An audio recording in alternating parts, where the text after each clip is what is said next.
Hello. Yeah. I'm choking on myself. I'm not really choking. Happy Friday. How's it going? Welcome back. I am back from my trip to Arkansas. I didn't get nearly as much work done as I wanted to get done. But hey, you know what? That's life. Sometimes it happens that way. Yeah. What are the editing plans today? Well, the question is, are you guys going to let me get any editing done? I have to at least do a color grading demo for MJ. But outside of that, it's really entirely up to you guys as to how much editing we're going to get done today. So yeah, Harley, that trip that we took up to the UP, that was awful. The driving in the hot weather sucked bad. As far as what I'm going to attempt to edit, this image right here is one of the series that I'm doing of the Sandman Endless characters. This is Destruction from the Sandman comic book. In fact, let me show you the inspiration here. Sandman Destruction. So here are just some reference images that we were kind of going on for this character from the comic book. And yeah, that shot is in my studio. It was actually shot just over there in the studio. What we did, whoops, wrong version of Affinity. What we did was painted up the backdrop with orange. I didn't get that. I don't know why my Siri thought I was talking to it, but yeah. What we did was painted up the backdrop with orange and red paint, and then I dumped a bunch of dirt, some potting soil on the backdrop to give us that like foreground dirt area, and then we photographed them. Happy solstice, Michael. How are you? And I should say hi to everybody already who's here. Michael and MJ and Dean and Harley and Tim and Sandy. And we had Diana pop in early and G West request as well. So hello, everyone. How is your Friday anyway? How is everybody doing? Hey, Jeff, dude, how you doing, bud? Looking forward to meeting you at Noel's Angels and Demons event. I don't think we've met in person yet, have we? I'm pretty sure we haven't. Actually, Dean, the dirt cleaned up pretty easily, but I'm still finding glitter around from like long past shoots, which is kind of hilarious. Hello, Rick. How are you, bud? How are you? So where I was at, let me explain where I was at with this image. And I'm going to turn off what I started with, which was this with him crouched down. But I didn't like that the colors were way up above him. So what I did is I made a selection and actually brought in the background and dropped it down so that it centered behind him better. Because here what I found was that I wanted to look at him, but then my eyes were drawn to the colors above. And then I wanted to look at him, and so I was fighting with that. And I felt that bringing this down worked better. I'm still going to adjust the exposure of it and bring the colors down a little bit, but I was in the midst of just moving it and getting it placed. Yeah, sand and dirt is easy to clean. It's the glitter and the flour. Absolutely, that stuff sticks around forever. I'll tell you what, Dean.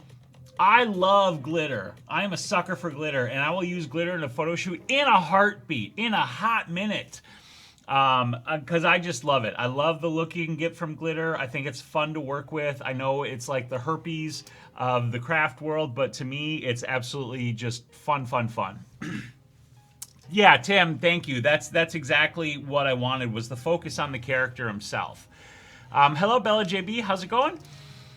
Rick, thank you very much. I'm really happy with those images. Those images on Instagram are actually part of this series that I'm working on with the model Cecilia. This is actually her husband, Ian, who stood in for Destruction here because we needed somebody with a beard for this particular character. Otherwise, she's doing all of the other characters that we're doing. Hello, Testicles of Iron. How you doing? I'm literally debating getting rid of my MacBook Pro to use iPad Pro instead for photo edits. Well, I'll tell you what. That is what I do. I literally do all of my editing on my iPad. If you have any questions about it, feel free to ask. I am happy to talk about it and answer any questions that you might have. I love it, though. I absolutely, positively love it. I love working with the pencil on the screen. I love the portability of it. It's amazing. Oh, awesome. I'm very glad that I've helped you. That's really fantastic. Hey, Cyberdoc, bud, how are you? Fist bump, high five to everybody. Five, bro fist, right? Any of you guys PewDiePie watchers?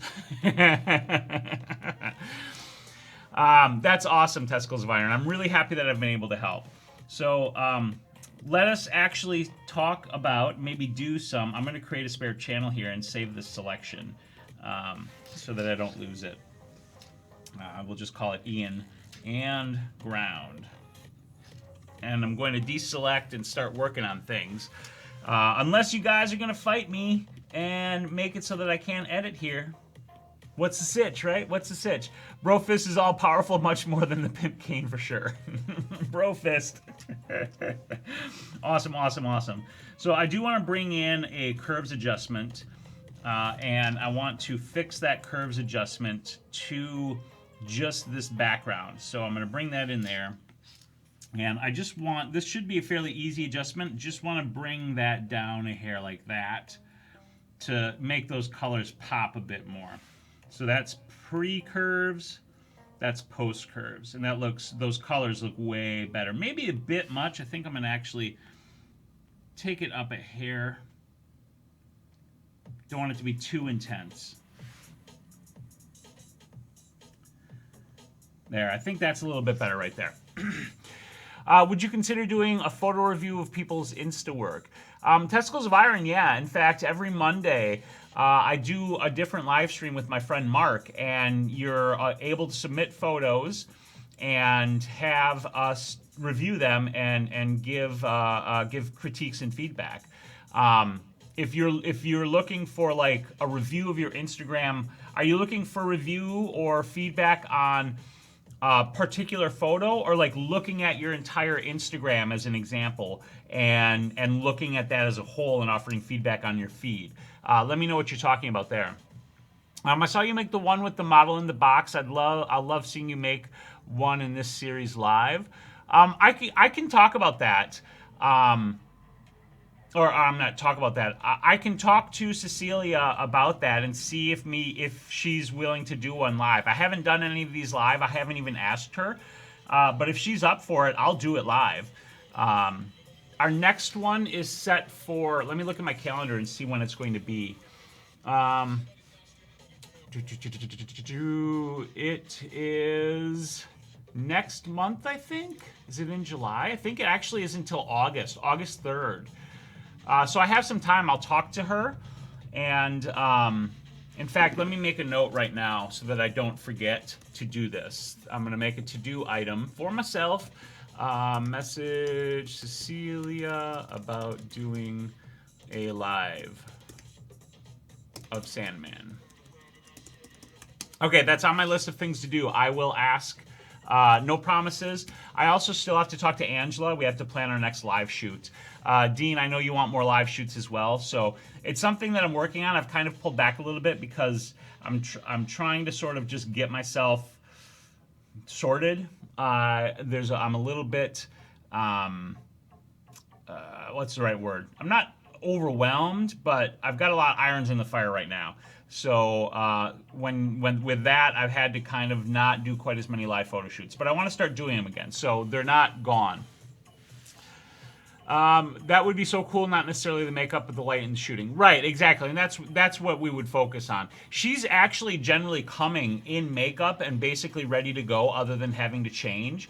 So that's what we would focus on. You'd get to see us make a mess, paint the backdrop, because we're usually painting those on the spot when we make up the photo, when we do the photo shoots, and then light it up and shoot it.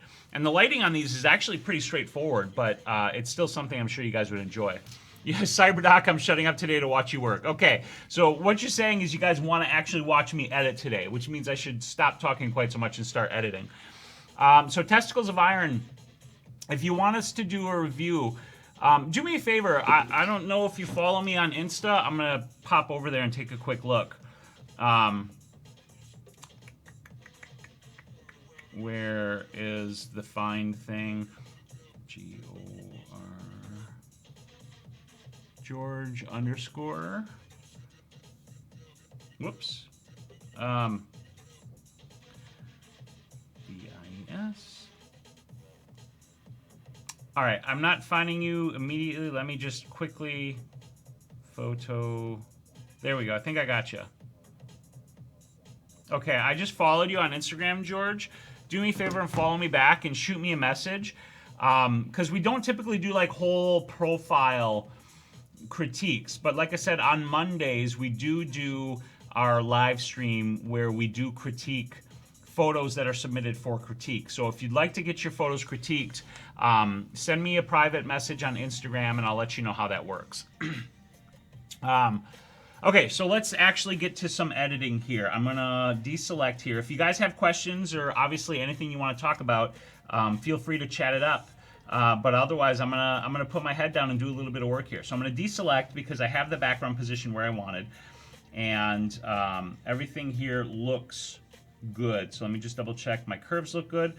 So what I was going to be moving on to next is any cleanup work that I need to do, which isn't much, but a little bit of stuff here. So let me switch back over to the photo mode and then grab the in-painting brush, set that to current layer and below, and just clean up the little bits and bobs here that need cleaning up. Is Monday black and white or some other thing? This coming Monday is open theme. It's the following Monday that will be the black and white theme. So black and white photos are due on July 1st, CyberDoc. Okay. Let me just check my settings here. And, oh. I need to put this way up here. There we go. Now we can have this work the way we expected it to work. So the cleanup part, this is usually pretty easy, pretty fast. Just getting rid of all the distracting bits and bobs. This is a pretend editing show, guys. The hour runs out before the editing is complete. Yeah, it pretty much is.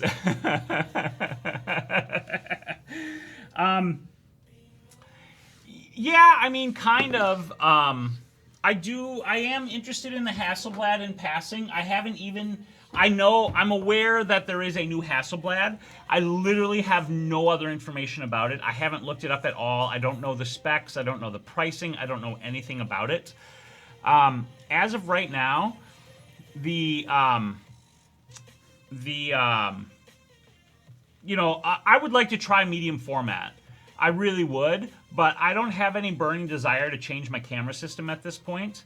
I'm quite happy with my Micro Four Thirds, with my Olympus, and with my lenses and everything else I have. If anything, I wouldn't mind upgrading to an EM1 Mark II, which is a really nice camera and would give me a little bit better focusing and a couple of other features that I don't really need, but it would be nice to have. But outside of that, if anything, it would be, yeah, I'd like to give it a shot just to shoot it and try it and play with it, but I don't really have a need for that kind of a camera. The app that I'm using, Mark, hello, Mark, by the way, and I'm not sure, Antoine, if I'm saying that right or wrong, I apologize, but the app that I'm using here is Affinity Photo to do this editing that I'm doing. So I wanted to hit this couple of spots on his face and catch a couple of these stray hairs from the wig. Get into here. Now I left his eyes shadowed on purpose because of the character and kind of the story behind it. So I am going to do a tiny bit of brightening up of the eyes, but not a ton.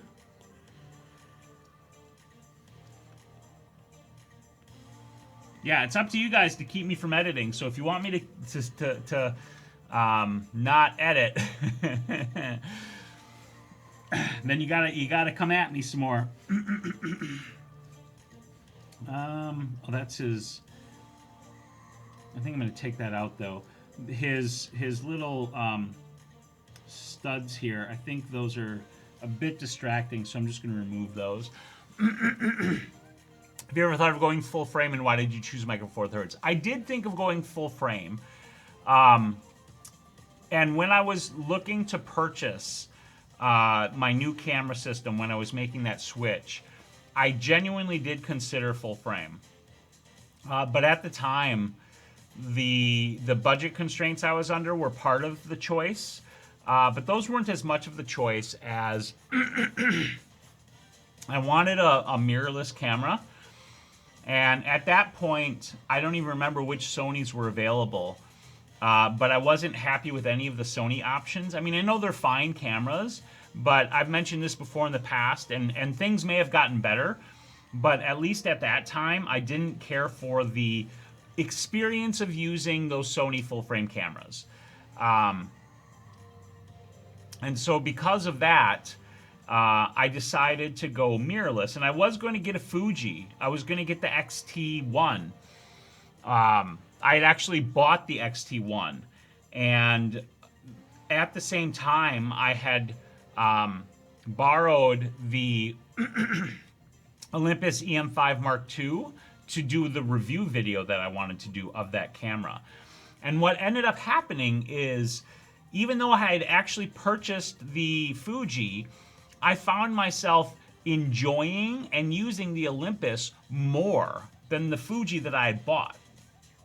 So after I finished the review, I had to return the Olympus camera because it wasn't one that I had purchased. I was borrowing it. But I decided, because I still had the ability to do so, to return the Fuji and get the Olympus because I liked it more. And that's ultimately why I decided. I'm not opposed to full frame, but I don't necessarily need full frame for the kind of work that I do. So, you know, for me, Micro Four Thirds is fine, and I really like it. And I like the small size of the camera, and I love the lenses. I think they're amazing.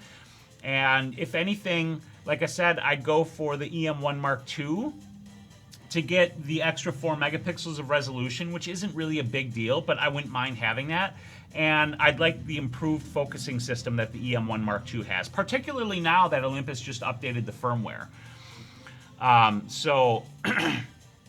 So that's kind of what happened and why I decided to get that. Hello, Cochise Heart. I should have a margarita. Oh my god, a margarita sounds so good.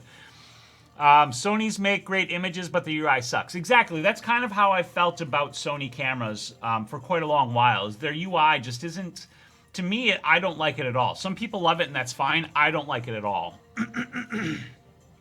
Excuse me. The new Hasselblad is expensive compared to the new Fuji GFX 100. Not sure it's that much better. Yeah. Yeah, with Fuji starting to push the price of medium format down even more. Pentax has been doing that already, but Pentax always flies under the radar. And so with these other systems coming in, these other medium format systems coming in and pushing that price down, the price of Hasselblads and other cameras in that same market are less and less, it's harder for them to justify their costs.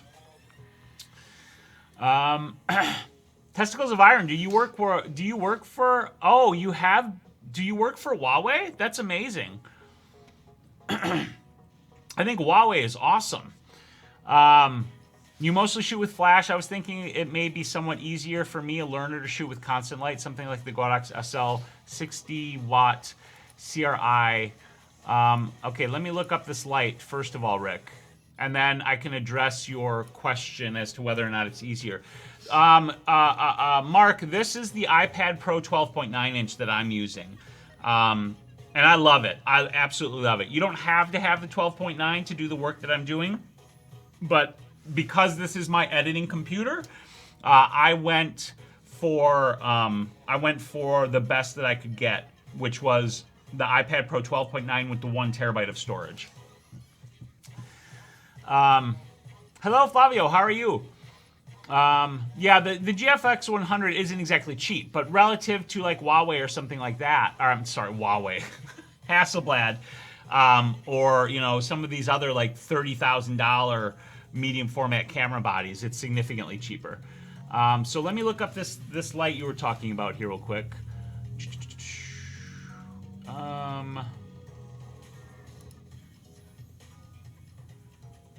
Okay, so Here, okay, so here's the thing about using, Rick, here's the thing about using a light like this. I'm not saying a light like this is bad. A light like this is fine.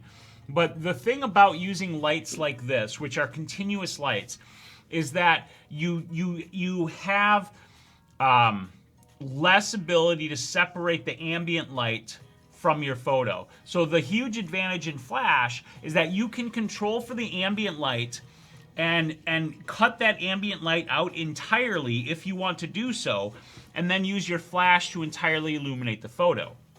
If you're going to use continuous light like this, which you can do, I'm not saying don't do it, but I want you to understand the difference.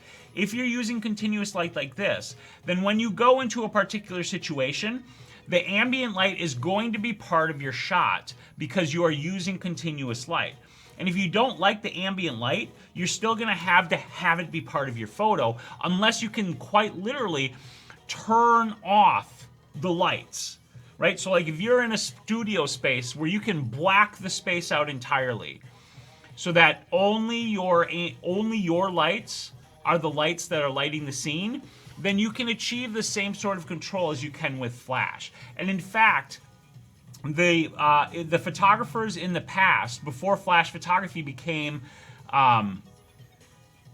as prominent as it is, like if you look back at the old Paramount and other Hollywood photographers who were taking the pictures of the movie stars and stuff like that, they literally worked in pitch black warehouses where the only lighting was the lights, their continuous lights that they were using to light up the subject and create the photograph. There was no other light in the scene. So that's the thing that you'll want to understand and think about. And if you're going to be working in a controlled studio situation where you can quite literally turn off all of the ambient light, close up all the windows if there are windows, board them up, whatever, and turn off the lights and just use these lights, that's fine. Otherwise, be prepared to have to manage and mix the ambient light in with this light as well. I also recommend you learn Flash at some point regardless, because Flash helps you understand light even more, because you have to really think about your light and how you use that light and how you control it. Starting with something like the continuous light will help you learn that control, because it is a light that you control, but not in the same kind of way that you do with Flash, because you still have that ambient mixture in there. And that's one of the key things of Flash. So, let me back it up. Let's see. Is the background on that image you're editing finger painted? Harley, yes it is. We finger painted that background right before we did the photo shoot. We finger painted every background in this series. Let me show you one of the other ones that we did. You may have seen me working on this edit. Where did it go? Oh, I think it was actually in here.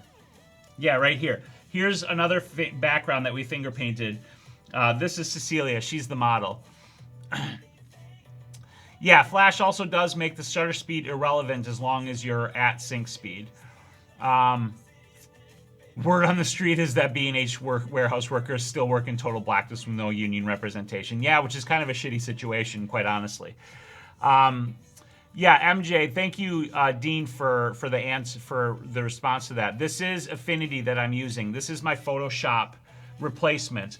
Photoshop obviously is coming for iPad, but it isn't released yet. And the only word we have is sometime 2019. That's all we know about Photoshop. Originally they said March, but now they've rolled that back and they just said 2019.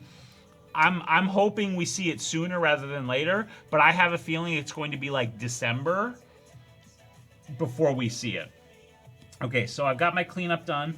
One of the things I'm not going to be doing here is any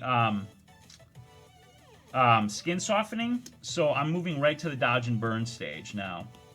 So let us get a curves layer here, and we will start with our dodge and toss a mask on there, and then rename this layer to dodge. Select the layer, grab the brush, set that flow to around 10. That's close enough, and we want the HSLs. All right, let's do this. Love that background. Thank you very much, guys. Appreciate that. I didn't even know that Godox made continuous light would be nice for newborn shots. No flash annoying the baby. That is a good case for continuous lights. Pet photography is another good case for continuous lights because the flash can sometimes be something that will disturb the pets. So again, in studio situations where you can control your ambient, these kinds of lights can be really good. All right, so let us do some dodgy dodge and burny burn on this and get this bad boy edited for you guys. I kind of want to let that brow be a little bit darker, so I'll come in and I'll burn that.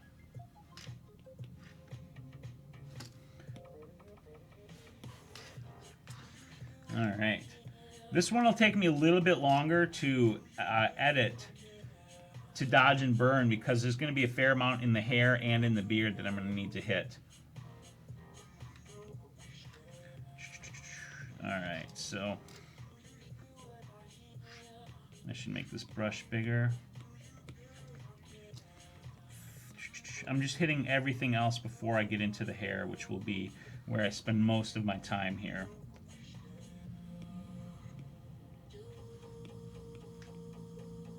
And what I love about this is it's easier. It's so much easier to work directly on the image like this. I can't, I know I've said this before, but I'll keep saying it. It's far, far, far superior to using a Wacom even. Looking at the edit, not sure if he is Ancient Viking or Mountain Man. Either way, the image is dynamic. Thank you, Rick. He's actually supposed to be, like I mentioned earlier, Destruction, this character from the Sandman comic books. Oh, and I see something I need to clean up a little bit more here, which is the mask around this, the edge of this stick here. So I'm gonna do just a little bit more work here. Whoops, that's the wrong color. On this mask itself. Turn this flow up a little bit more.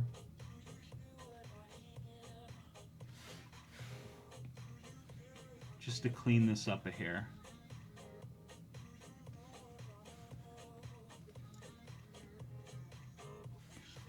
All right.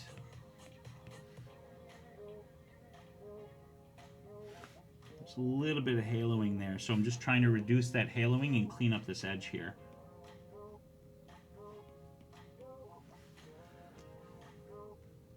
There we go, that looks better. You know what, in fact, you know what I think I might do? I'm gonna try this and see if it looks better if I just kind of take the top of that stick off entirely.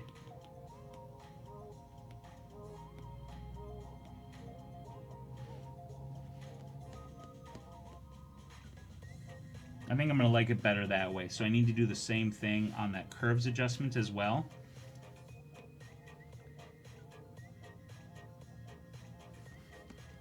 Yeah, that looks better. That looks way better. Okay. When you become a photographer, did you always know the type of photography you wanted to do? No, I did not. No, it was a transition. Thank you, Dean. It was a gradual sort of process for me. I knew, so let me back it up a little bit. I knew a bit because when I was intrigued by and I started getting interested in photography, my interest in photography was sparked by the pinup model Betty Page and the photos that Bunny Yeager took of her. And so even from the very beginning, I knew I wanted to take photos of people that were fun and creative, but I had no idea that I would end up in this place that I am, taking these really kind of creative, fantastical cosplay, really rich and conceptual storytelling photos. And I'm glad that I ended up here because I love this place that I am with my work. I really, really do. But it's something that I honestly didn't expect. All right, so I think that's good. I mean, honestly, like I said before, I didn't have a ton to get as far as dodging goes until I get to the hair. So let me get into the hair. If you're uploading photos for Facebook, Do you still compress your photos, like reduce the pixel size? Yes, absolutely, because if you don't, Facebook is going to destroy that image with the compression.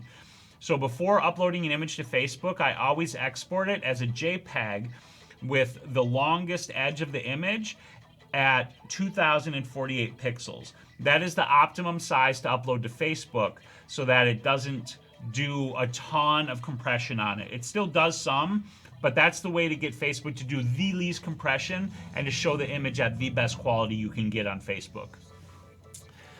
How do you plan to separate the hair, camera right from the background? They appear to blend together near the shoulder. So you're talking right here? I guess I hadn't looked at that area. Yeah, that needs a little work too there now that you mention it. Let's take a look at that. Go back to the paintbrush, turn that flow up. Let's do a little bit of brush work here and see what we can get.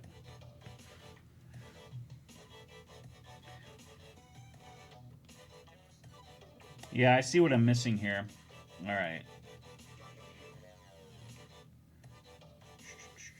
So I'm going to start just by actually cleaning up this edge here.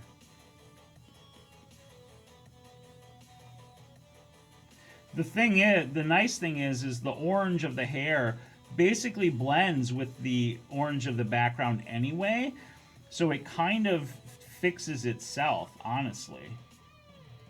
I mean, I think just that bit of edge cleanup there is really all I need to do. The same on the layer adjusting the tonal value. But otherwise, I think it's pretty good.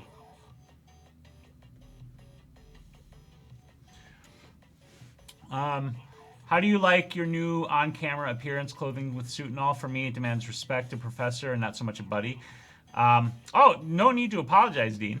I mean, I like it. I will say that I'm not trying to, let me see, how do I express this? I'm not trying to separate myself. I mean, I definitely, as you guys know, I mean, we're hanging out here, chit-chatting and everything. I am still the same guy. I like to hang out. I like to chat. I am very much a regular person, a regular photographer, and I don't think of myself as, better than anybody else. Exactly, Cyberdoc. The professor can still be a buddy. For me, I guess what I wanted to do, and I've wanted to do this for a long while, for quite a while, honestly. I haven't been terribly happy with, my look in my videos. Like the shirts and the hoodies. I love my shirts and hoodies, don't get me wrong. But at the same time, I always felt it just looked a little sloppy. And I didn't like that sloppiness in the videos.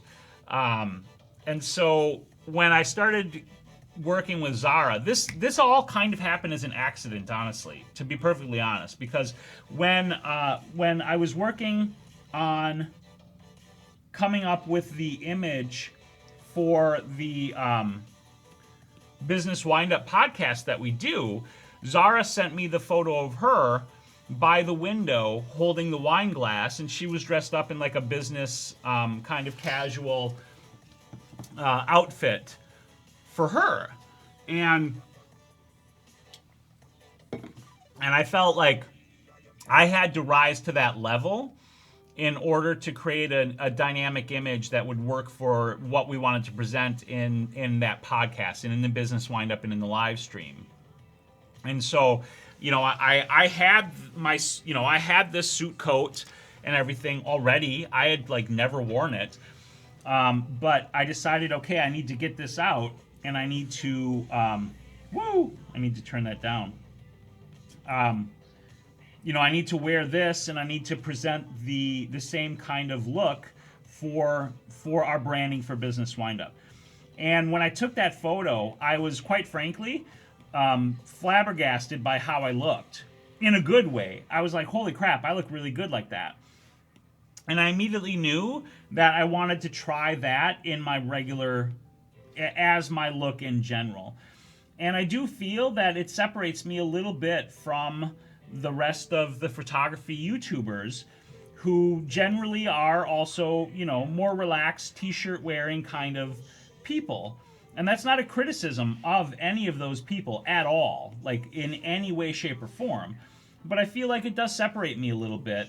And I do, I do want that respect that you mentioned, Rick.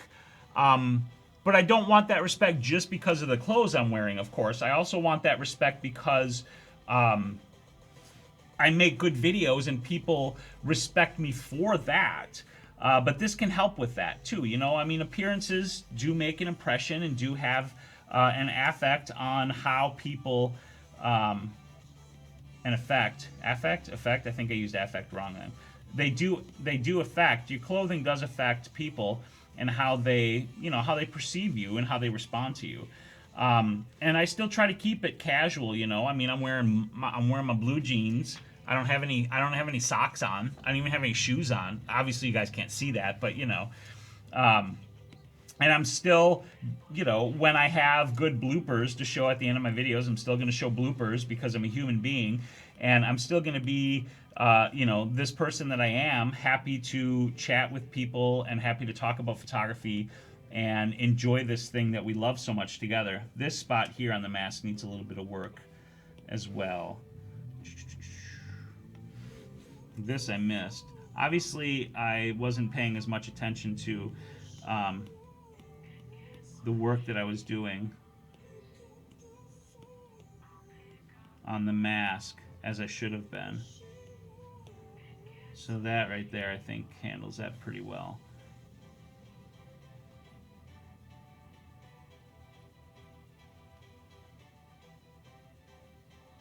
Okay. Back to the dodge and burn. So yeah, I mean, I like it. I like it quite a bit. And I feel good about it.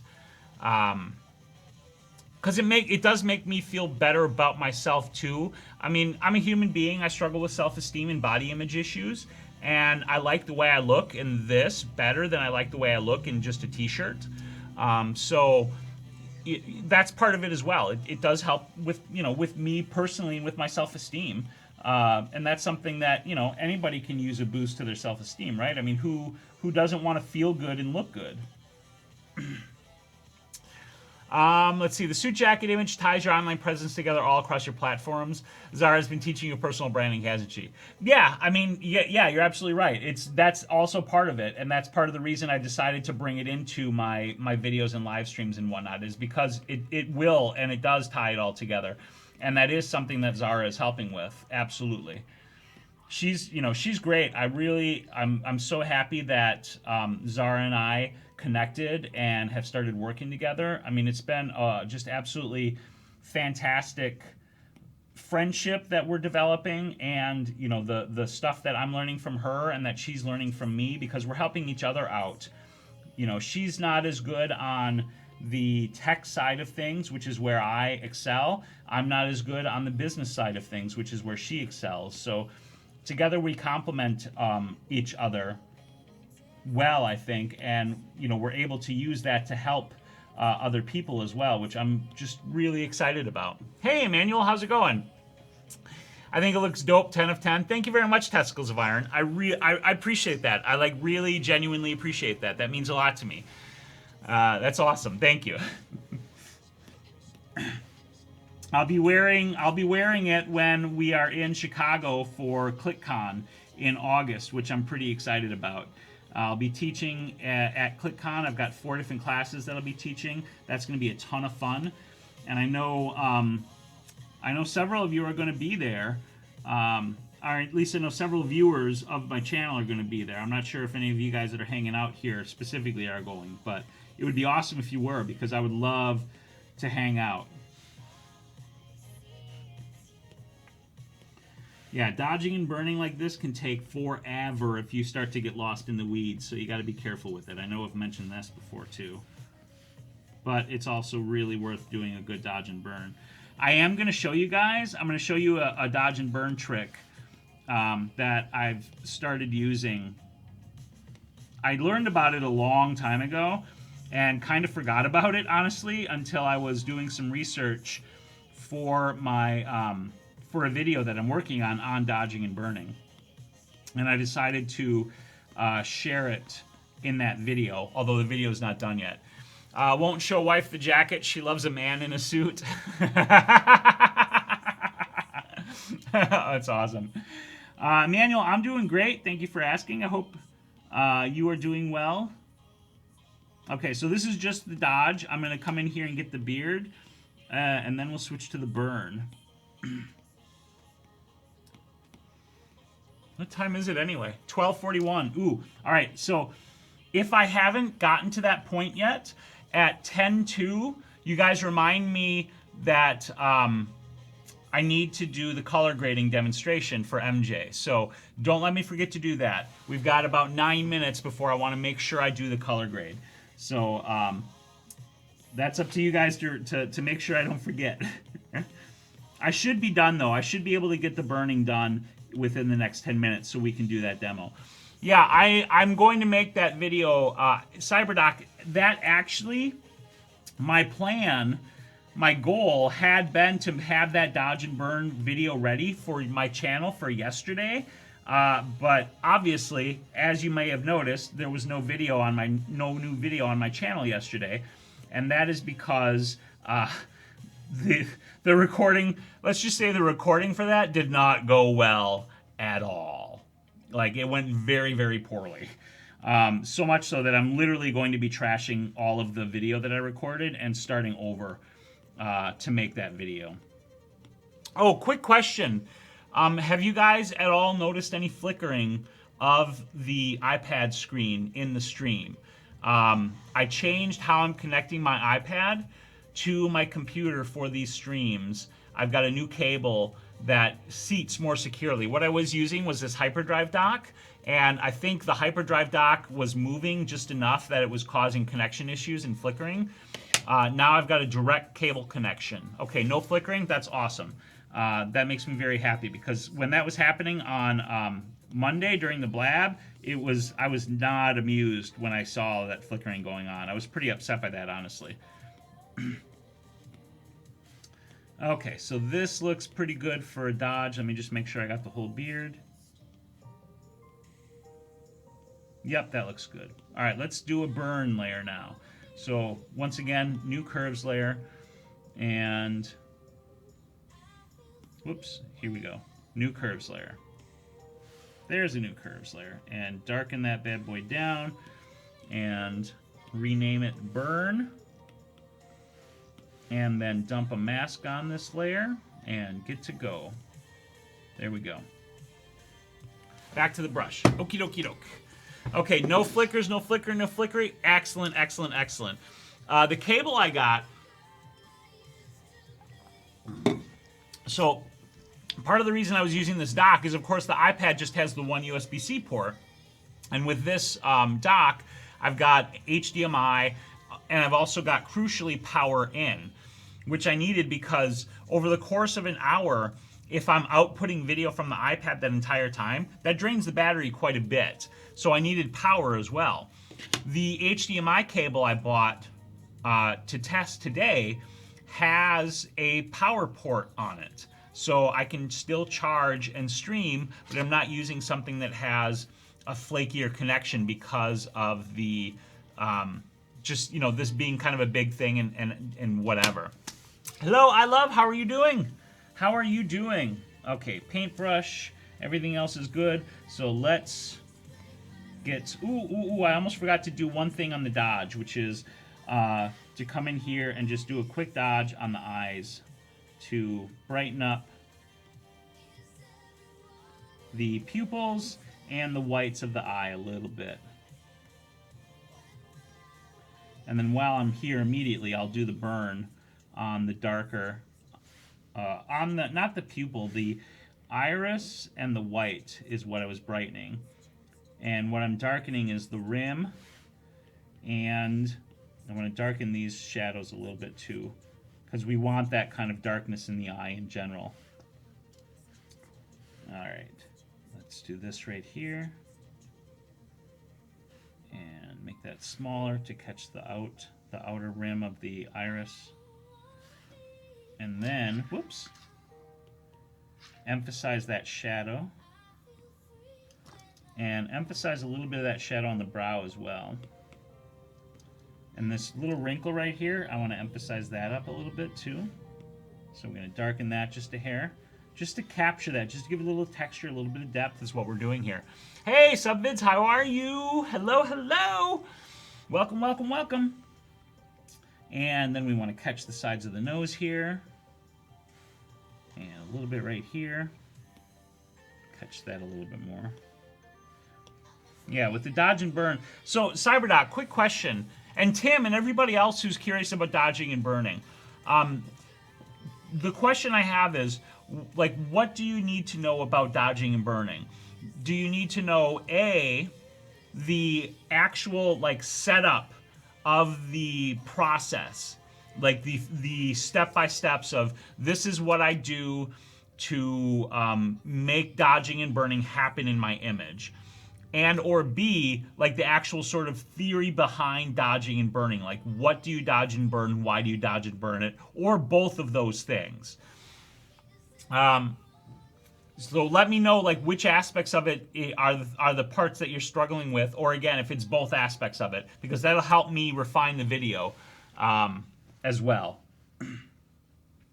Okay, so I'm going to hit some of the other bigger areas that need some refinement and to enhance those shadows. I think I just realized something else with my mask here. No, I don't think that's the case. Hold on. Yep, nope, nope, nope, nope. My mask is good.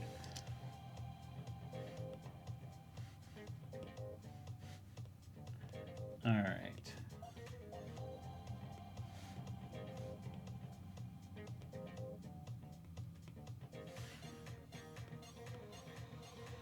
Okay.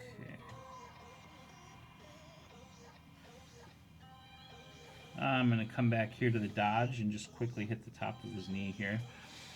I understand both. Okay, so for me, it's a step-by-step. The theory is going to help.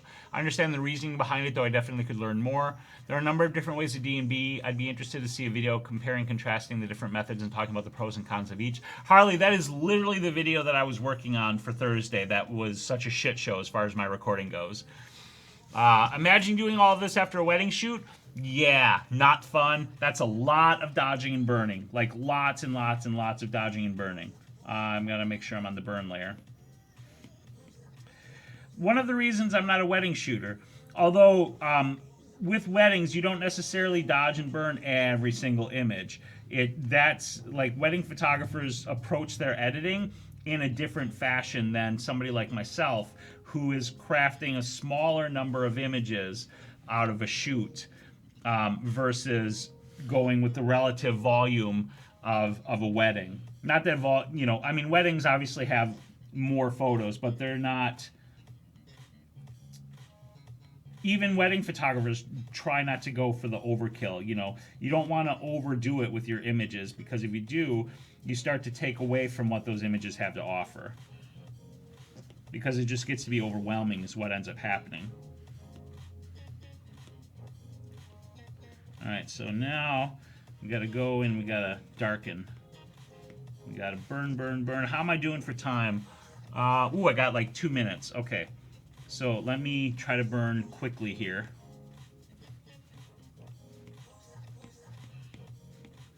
And then we'll do the color grade.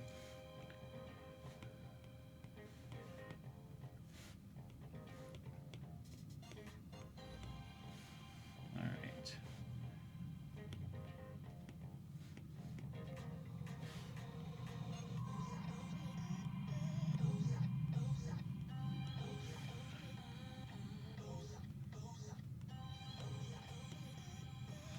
right. For weddings, most photogs I know only do this level of detail for images that the client actually buys, so it's not terribly overwhelming. Exactly. Is luminosity masking with dodge and burn useful? It can be. I can't give you a perfect answer on that, though, because I'm actually still learning a little bit about luminosity masking myself, so I don't have a definitive answer on that, just because I don't know yet. I don't know fully yet, I should say. But I think it is helpful to a degree, for sure. All right, I'm trying to do this quickly to get to the grade for you, MJ. And I won't cut this off immediately at 1 p.m. Because I want to finish this grade anyway. So I am going to finish the dodge and burn before I go to the grade, and then I'll wrap up the show after the stream after the grade. Masks and layers confuse the hell out of me for some reason. Hey, Christian, how you doing, buddy?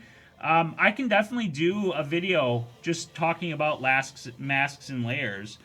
That's certainly something that I know can be confusing. All right.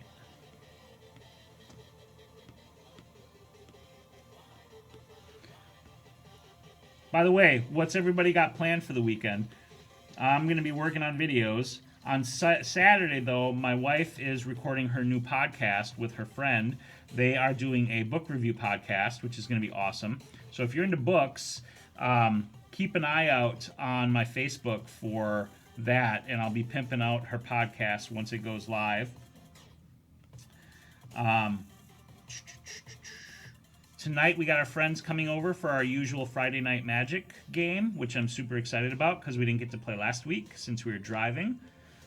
I'm always good to play Magic. I love that game. It's so fun. All right, let's get in here on the beard. Street photography this weekend, shooting homeless people under bridges, etc. Not joking. No, I know you're not joking. That's awesome. And that's a powerful thing to be photographing too. And I always appreciate that kind of work that people do, going and documenting and photographing that. Because, you know, homeless people so often are so forgotten and so neglected, and to capture and highlight that in a way that's respectful to those people is very difficult to do. And I have a lot of respect for people who do that. So CyberDoc, I look forward to seeing some of those photos. By the way, CyberDoc, am I following all of you guys? Am I following you guys on Instagram? Because if I'm not, I want to be. If I'm not, do me a favor and just drop your Instagram handle into the chat right now, and I will follow. And I'll make sure I follow you guys. Oh, this reminds me, my stupid thing didn't go the way it was supposed to. Oh, that's annoying. Oh, okay. Yep. I remember you mentioned that you don't use Facebook. So so CyberDoc, then where do you share your images? Is there a particular platform that you're sharing on, or do you have a website that you share on? Because I would like to be able to see more of your work, besides the stuff that you do share on Photoblab when you do. I know I'm not a huge fan of Facebook, but I kind of sort of gotta be there. I mean, I don't like have to, but I kind of have to. All right, so this is my dodge and burn group, so I just like to call it DB, and I just want to see what it looks like. Yeah, that looks good. That looks good. I'm happy with that. Okay, so dodge and burn had thousands of followers on G+ and a great photography communities. Yeah, they're gone. G+ is dead, which is too bad. But now it's strictly here on YouTube. Okay, that's cool. Alrighty. So, now we are in for the color grade. Now, one of the things that I'm going to show you is one of the things I need to do is I need to actually bring in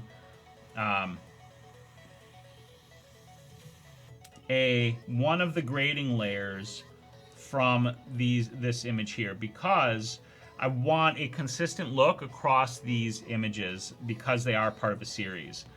So for that reason, as part of my color grade, I'm using the same curves layers. And I tend to color grade with two different layers.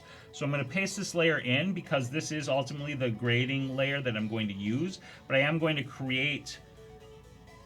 Yeah, that's good. But I am going to create it to show you the steps that I go through when I color grade. So I'll use that one in the end, but I'm actually going to create the grade layers from scratch. So I'm actually going to just move this down here underneath my dodge and burn. It's turned off for right now, so we don't have to worry about it. So the first color grading that I do is I do a curves adjustment, which is to just sort of set the final tonality of the image. So I go with the curves and I come up to the spline, and usually what I'm doing is a little bit of blacks work, crushing the blacks a little bit, because I want to bring in that cinematic look and feel.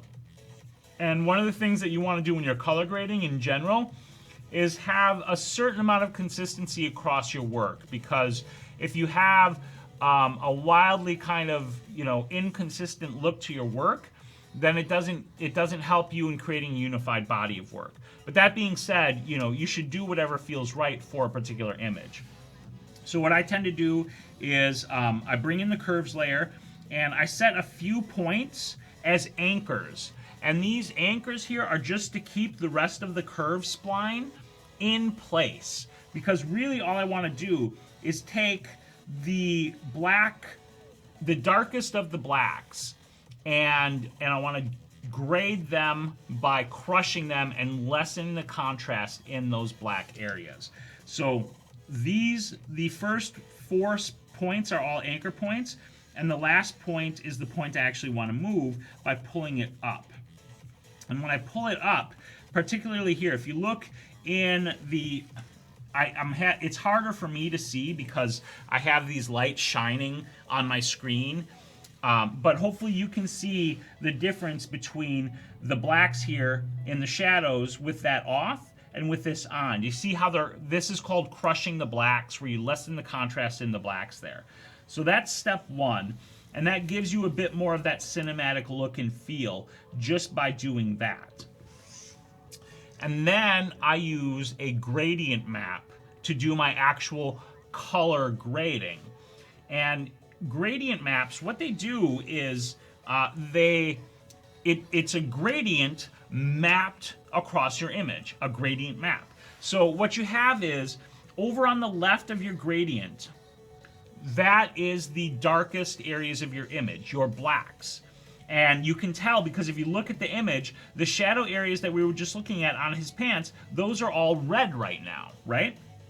Now this gradient map has 3 points on it. It has a shadow area, a midtone area, and a highlight area. So all the midtone areas are currently green, and then all of the highlight areas are currently blue. Everything is being mapped to those colors. Now this looks terrible because the gradient map is completely covering what's below it at full opacity. And that makes it look really ugly. We don't want that. So we're actually going to be turning that opacity down. But before we do, we need to actually think about the colors we want. So real quick, I'm just going to turn the opacity down. And when you turn it down, you start to see that everything else shines through, but now you've got these color tonalities in these different areas of the image. If we look into his face and into the hair, you can see that green from the midtones being applied there. If we look down here into the shadow areas, into his pants, you can see that there's red in these darkest, heaviest shadow areas. And like over here on the pants again in the midtone, you have that green. And if we go here over to the highlights, you can see that this blue is being applied to the whitest areas of the image. So that's the basic idea behind color grading, is you're taking the colors that you want to tone the image with to create a particular mood and feel, and you're applying them to the different tonal areas of the image. Now, I don't want a mid-tone point, so I'm actually going to delete it out. And for my darkest areas, I'm going to choose, I think, the red that's actually already here. And then for my highlight areas, oh, catch you later, Harley. For me, for my highlight areas, I want an orange, because I want to play with the red and orange that we used to paint the background with, and also the orange that's in the hair. So I'm going to tap this color wheel here, and I'm just going to move to the to this color wheel right here, because that's easier for picking. And I'm gonna come over here to like this orange, and I think that looks pretty good. So now what we've done is we've brought some more harmony to the image. Like, this is without the color grade, this is with the color grade. It's warmed the image up it's put that red into those shadow areas like I talked about. But now if we look at the highlight areas, the highlight areas have a bit of that warmth and that orange in them. And you can see that particularly in the skin areas and whatnot. And that just helps to unify the image and gives it a consistent look and feel. Teal and orange is definitely a cinematic style. Yeah, in fact, let me duplicate this and we'll do a teal and orange look so you can see what that looks like. So I'm going to turn off that other map. And typically it is, if I recall correctly, teal goes into the shadows. So let's go ahead and grab that, like, that's like the teal orange look right there. You know, that's like classic Instagram right there.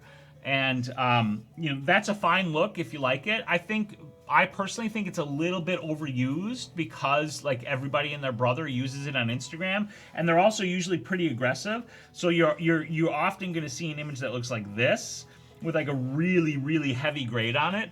I tend to not like my grades to be quite so heavy. I like them to be a little more subtle. So I'm just going to delete that layer. And I'm going to come back here. And at 11%, I'm feeling pretty good about this look and this grade. And this looks more harmonious because I'm working with the colors and the tonalities. I'm sorry, not the tonalities, but I'm working with the colors that we've already established as the palette for this image. You know, if anything, I could toss in a little bit of kind of this brownish color into the mids if I wanted to. But I like that it's showing me the grade, grade from the other image, but I like the transition from the red to the orange, and I think that makes everything look more harmonious.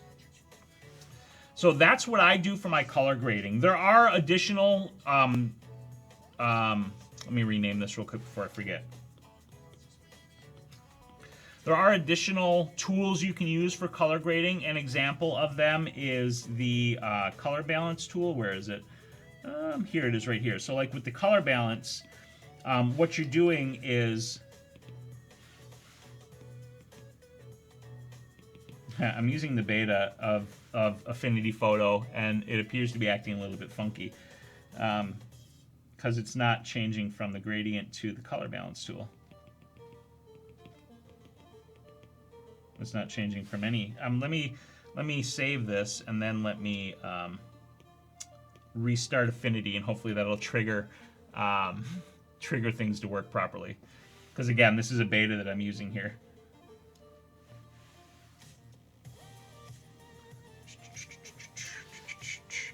Can LUTs be used with that program? Yes, absolutely. In fact, let me show you. I can show you the LUT. I haven't used LUTs, but you can use LUTs with this. So first of all, you can create your own LUTs, and God, I don't even remember. I think it's just under filters. You have LUTs. Field blur, halftone. Let me find the L's. It must be under the color adjustments then. Nope, it's not there either. Okay, I know it's in here somewhere. I've just never used it. Colors, solarize, vanilla, shadows, matte, lighting, haze. I know it's in here. I'll have to find it. I used to date LUTs and dots, but I cleaned my act up. That's funny. Yeah, I know they're in here. Maybe it's under. Here we go. You can export LUTs, and it might be then that you bring in place. Whoops! I didn't want to do that duplication. Okay, so anyway, with the, let me look it up real quick because I know it's in here and I just can't find it. Now it's bugging me. LUTs Affinity Photo iPad. Okay, let me find it.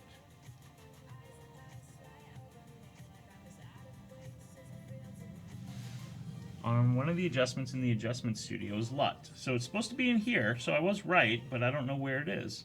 Oh, there it is right there. I scrolled right past it. So here is the LUT tool, and then you can load a LUT in from, from the cloud or from wherever. So I knew it was in here. I just was scrolling right past it. So here's the LUT adjustment layer, And it just allows you to bring the LUT in and then adjust the opacity of that LUT. So if you have a LUT that you want to use for a consistent look, boom, just like that, you're done. The other tool I was going to mention is this color balance, which allows you to go into each of your different ranges, so your midtones, your highlights, and your shadows, and grade them a little bit more manually, right? So if I want to put more red into the shadows, I can come here to the cyan and red, and I can start pushing the shadows over to the reds and achieve kind of the same look. And then I can come over here to the shadows, and let's say I want to add some magenta to that as well, or, you know, some greening or whatever. And then I can go to the midtones and say I actually want to leave the midtones alone. I can go to the highlights and say, okay, I want to push some red and I want to push some yellow into the highlights to get a bit more of an orange look.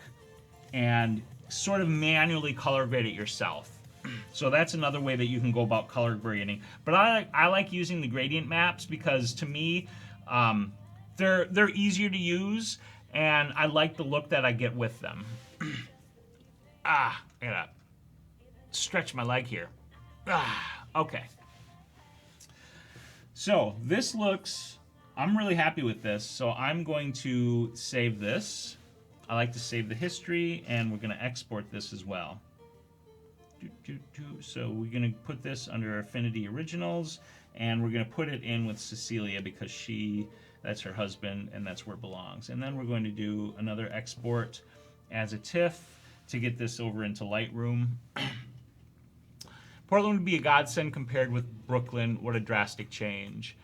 I like Portland. I've been in Portland. Thank you, CyberDoc. I've been to Portland once, and I really like Portland. I don't know if I could live there, but I enjoyed Portland as a place, for sure. All right, all photos. Let's get all the way up to the top here, and there it is. And we're gonna organize that into 2019, and I just have it in here, add, and then I also need to rate this up. Okay, good. Let's see, holy moly, just looked up your Instagram page, lots of shoots. Yeah. At CyberDoc, love the people, the slower pace of life, the seafoods, and the photographic opportunities. My wife did not allow me checking out the women. Hey, Frank, how are you doing? We're actually just wrapping it up. I just finished this edit here and this color grade on this edit. And, yeah, I'm going to grab some lunch and hang out with my wife for a bit and then get back to work on that video that I was working on. Subvids, I would call this photo Destruction because that's the name of the character that's being portrayed in this photo. He's actually cosplaying a character from a comic book that we're doing a series of photos on. Oh, I did want to show you, you know what? I did want to show you one other thing. Let me go back to photo. I did want to show you one other thing, which is my quick and dirty dodge and burn. Love your group focus video. Thank you very much, Michael. I appreciate that. I was really happy with that video as well.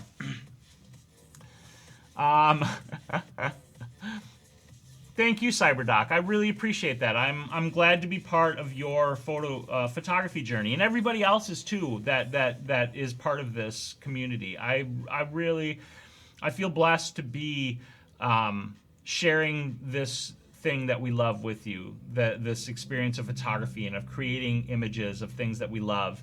I think it's amazing, and it's really wonderful. Okay, Cochise, catch you later.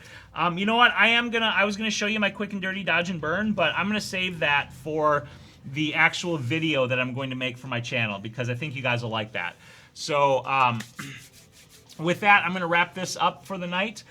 For the day. My stupid tool that I was trying to use to do things for me didn't work, so none of my links were posted into the chat, but I do want to take a minute to let you guys know that if you would like to support the videos or the live streams or anything that I'm doing, you can check out my merch store at shp.photo/merch. Let me bring it up here so you guys can see it. And here we have t-shirts and other cool stuff with the get out there and take some damn photos on there. If If you want to support me this way, that would be amazing. You could buy a t-shirt, or you could get a sticker or a tote bag or a phone case for your Samsung or your iPhone or whatever. That would be amazing. If you didn't want to support that way and wanted to consider becoming a Patreon supporter, that would also be amazing. I have a Patreon page, and I have several different levels on Patreon that you could consider joining at to help support the making of the videos and these live streams, and get some cool perks with that as well, depending upon the level that you would choose. So feel free to check Patreon out or my merch store. If that's not an option, which I totally understand, or you don't want to do it financially speaking, letting people know about my channel, sharing my videos, sharing my Instagram photos, or following me on Instagram, any of that kind of stuff is also tremendously helpful in getting the word out there. And I appreciate any support that you can give to me in any way. It's tremendous to know that we're all experiencing this together and helping each other out. And if you wanted to help me out that way, I would be deeply, deeply grateful for it. Thank you very much for hanging out with me. Rick, I am still working at the museum part-time. I do enjoy that job. It's not, it is a part-time job that I have because it helps us financially, but also because I really do genuinely enjoy working at the museum. It's a lot of fun. It's another creative outlet for me, and that's something that's really wonderful. So, still working there. Thank you so much, everybody. Have a wonderful, wonderful weekend. Headbutt that like button on the way out, as Cyberdoc said. And I will see you guys next week on Monday for Photo Blab. Have a wonderful, wonderful weekend, everybody. Bye. Here's the jazz fingers while I find the stop button. Spirit fingers. Bye.